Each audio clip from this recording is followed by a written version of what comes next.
Et on est de nouveau sur Direct Investisseur. On va faire un petit point bourse. On va faire un petit point bourse pour voir où on en est un petit peu sur le CAC 40. Le CAC 40 actuellement est en belle progression. On a dépassé les 4400 points sur l'indice parisien. Il cote actuellement 4414 points, donc en progression de 0,85%.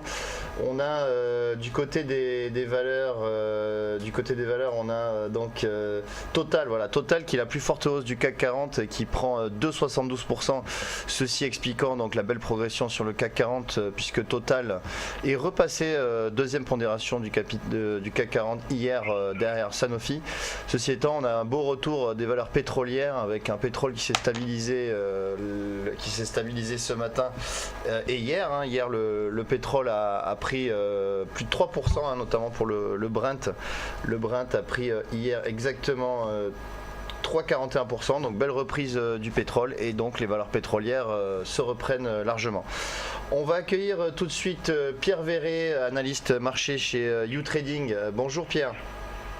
Merci beaucoup, bonjour à tous. Alors Pierre, aujourd'hui vous allez nous parler d'une paire particulièrement suivie par les cambistes, une paire de devises, c'est l'euro-dollar. Alors qu'est-ce que vous pouvez nous dire sur cette paire Pierre ? Alors effectivement, l'euro-dollar, c'est vrai que c'est une paire à suivre et tout particulièrement juste avant les réunions de la BCE qu'on attend pour jeudi après-midi. Donc c'est vrai que je m'étais encore une fois un petit peu plus axé sur une optique moyen long terme. Comme vous pouvez le voir sur un premier graphique hebdomadaire que je vous ai fait parvenir, on peut voir que la parité est actuellement au sein d'un canal, d'un triangle symétrique, avec finalement une résistance actuelle sur les 1,36, 90, 92 à peu près et une zone de support pour l'instant placée aux alentours des 1,2240. Donc finalement, je fais un petit récapitulatif après l'échec sur la résistance baissière aux portes d'1,40, donc finalement au mois de mai dont on avait précédemment parlé, avec le fameux double top d'il y a 6 mois. La tendance s'est finalement renversée comme tout le monde a pu le constater. Et c'est vrai que finalement, au vu de ce graphique, la baisse, même si elle est non terminée, elle pourrait connaître une correction d'ici peu. Alors, en fait, depuis quelques semaines maintenant, on constate finalement, toujours sur le graphique hebdomadaire, qu'il y a une petite divergence haussière entre les prix et l'oscillateur momentum, à mesure que l'on se rapproche du support majeur à 1,2240. Alors pourquoi support majeur ? Tout simplement parce que c'est le support, un des supports les plus éloignés dans le temps et qui comporte le plus de points d'impact. Sur ce graphique-là que je vous ai envoyé, j'en compte 3 pour l'instant. Donc à mon avis, on ne devrait pas tarder à toucher cette zone majeure fatidique, j'allais dire entre guillemets, des 1,2240 à ce niveau-là. Donc c'est pas vraiment un signal d'achat pour l'instant, mais ça constitue une première alerte haussière. Voilà. D'accord. Donc maintenant, Pierre, oui, non, je voulais voilà. Juste vous dire, vous pensez que on va poursuivre la baisse sur l'euro-dollar, qu'on va toucher les 1,2240 et que ça sera donc le point bas de moyen terme et qu'ensuite on pourrait repartir à la hausse? Alors, je pense que c'est pas dit effectivement qu'on ait un rebond sur cette zone. Néanmoins, si rebond il devait y avoir, je pense effectivement que cette zone devrait jouer un rôle majeur à ce niveau-là, tout simplement par rapport au support majeur dont je vous ai précédemment parlé. La divergence haussière qui traduit un ralentissement de tendance baissière et qui peut-être va favoriser, non peut-être pas un renversement, mais au moins une légère correction. Je vous ai également envoyé effectivement le graphique, il me semble, des taux courts américains et européens. Donc on peut voir sur ce graphique, voilà, c'était les taux à 2 ans et à 5 ans concernant les États-Unis et l'Europe. Les États-Unis sont en rouge et l'Europe est en verte. Donc il y avait 2 éléments très rapides sur ce graphique. La première, c'est évidemment la décorrélation assez importante qui s'est mise en place fin mai, début juin environ. À l'époque, c'était quand Mario Draghi prenait une toute autre direction que Janet Yellen au niveau de la politique monétaire. Deuxièmement, on peut également constater que finalement les taux courts américains sont quand même sur une tendance haussière assez importante. On se trouve assez loin du support pour l'instant, en direction de celui-ci. Donc à mon avis, on va arriver sur une correction au niveau de la politique monétaire aux États-Unis. On peut s'attendre à une légère correction.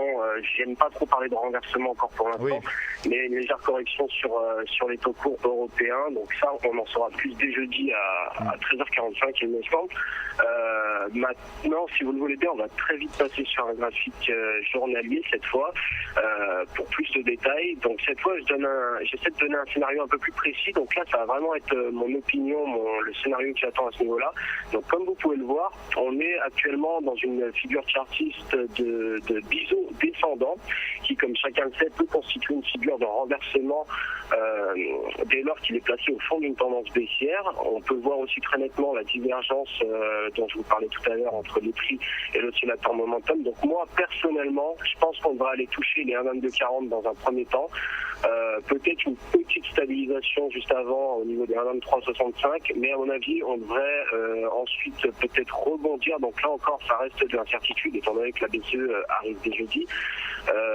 Si rebond il devait y avoir sur cette zone, je viserais dans un premier temps les 1,25. Ensuite, comme je vous l'ai mis sur le graphique, j'anticiperai un léger pullback sur les 1,2365 pour ensuite aller toucher les 1,2633 qui correspondraient à 23,6% d'un retracement de Fibonacci.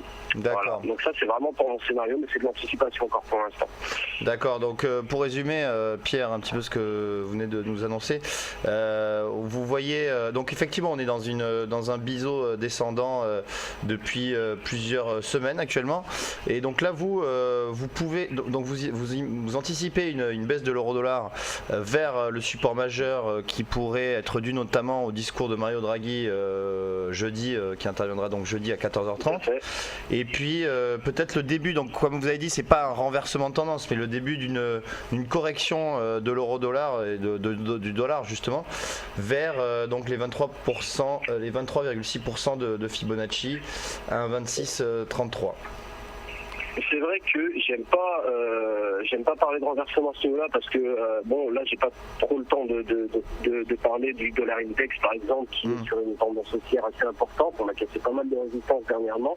À mon avis, voilà, on devrait assister dans le meilleur des cas une correction d'ampleur, elle est plus ou moins limitée, 23,6, 38,2 ou 50% max.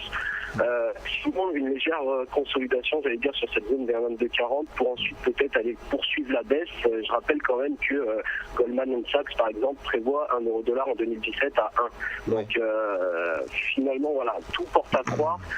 Les fondamentaux nous incitent à le penser également que la baisse sur l'euro-dollar n'est pas terminée pour l'instant, sur le long terme en tout cas. Mais il est vrai que oui, sur le long terme, la baisse de l'euro-dollar n'est pas du tout terminée, puisqu'il y a eu des rumeurs comme quoi en 2015, mi-2015, la BCE pourrait donc racheter des obligations d'État, des bons du Trésor, et donc ceci permettrait probablement à l'euro de baisser encore plus, sachant que à contrario, la Fed, Banque centrale américaine, elle devrait justement remonter ses taux en mi-2015, donc on a vraiment une divergence de politique au niveau des banques centrales.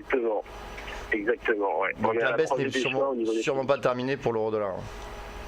Ouais, sûrement pas. Mais on peut assister à une pause parce que c'est vrai que sur les 6-7 derniers mois, on a quand même baissé de manière assez significative sur cet actif. Donc, à mon avis, voilà, on pourra assister à une légère pause, mais je pense effectivement, un petit peu comme vous, que sur le long terme, on est quand même clairement baissé sur l'euro-dollar, effectivement. Et vous, à long terme, est-ce que vous avez un objectif sur l'euro-dollar à long terme, c'est-à-dire à un an ?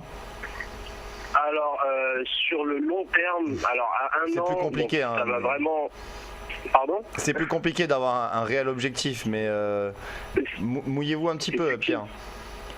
Effectivement, c'est un petit peu plus compliqué. Néanmoins, j'aurais tendance à vous donner, ne serait-ce que la zone, il me semble, alors attendez, je ne vais pas vous dire de bêtises. Si on casse effectivement les 1,22, moi j'allais dire sur un an, je serais plutôt porté sur les 1,18, 1,19, 1,18,65 environ. D'accord. Donc ça serait des niveaux atteints en 2006 à peu près. 2008, Voilà, tout à fait, ouais. On serait de retour sur des niveaux de 2006. À mon avis, c'est tout à fait réalisable, en tout cas techniquement parlant, et puis le fondamental accompagne bien la technique sur ce dossier-là. Donc j'ai envie de vous dire, pourquoi pas.